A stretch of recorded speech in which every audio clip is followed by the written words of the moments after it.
Masyarakat peduli hukum, kembali lagi kita bersuasapa. Merdeka! Masyarakat peduli hukum, sudah 79 tahun kita merdeka.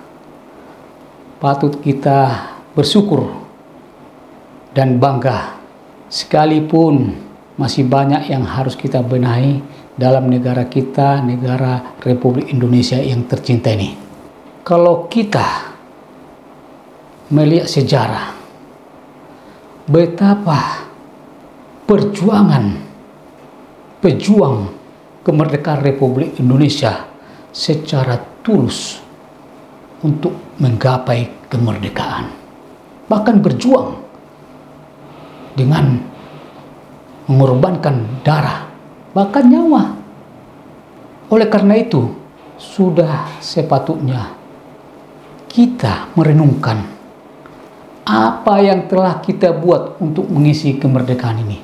Saya selaku advokat yang tentu di bidang hukum, ada hal-hal yang sangat perlu untuk dibenahi. Sebagai negara hukum, sebagaimana disebutkan dalam Undang-Undang Dasar 45, negara kita adalah berdasarkan hukum dan berlandaskan Pancasila. Oleh karena itu, sebagai negara hukum, seyogianya penegakan hukum harus diprioritaskan. Ya, ternyata justru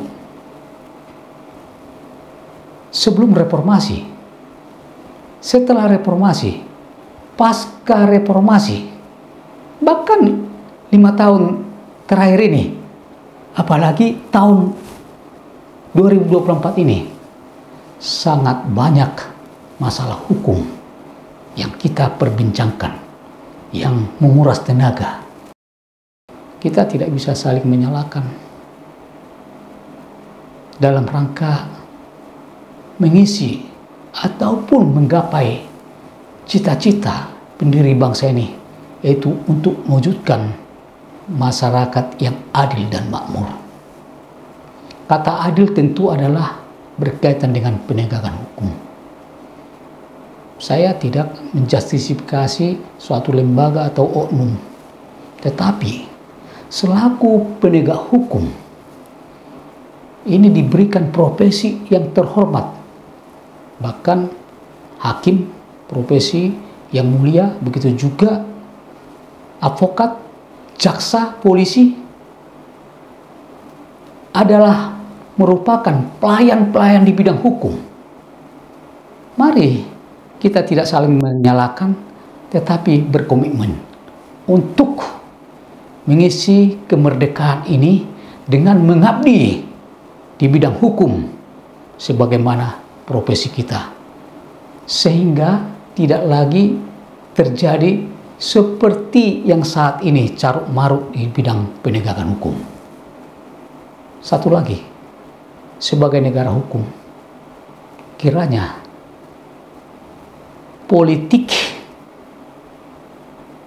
tidak mendominasi di bidang penegakan hukum atau tidak diintervensi.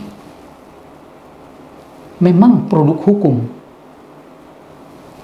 adalah produk hasil politik, tetapi di tatanan pelaksananya kiranya oknum-oknum partai politik, bahkan juga DPR juga di dalam rangka menegakkan hukum dan keadilan di pengadilan, supaya jangan mengintervensi secara nyata atau secara diam-diam. Mari kita tegakkan hukum yang telah dibuat, misalnya undang-undang, peraturan, ya bersama-sama kita melakukannya secara baik. Sekali lagi, saya tidak mendiskreditkan siapapun, tetapi di dalam kemerdekaan 79 tahun Indonesia yang memang beberapa bulan ke depan kita mempunyai presiden yang baru akan dilantik. Kiranya juga pemerintah yang akan datang berkomitmen seperti yang ada dalam slogan, jadikan hukum menjadi panglima. Kalau ini kita realisasikan, niscaya masyarakat akan taat hukum, peduli hukum, dan menghargai aparat penegak hukum dan lembaga penegak hukum. Niscaya cita-cita pendiri bangsa ini akan terwujud, yaitu masyarakat yang adil dan makmur. Salam merdeka, merdeka, merdeka.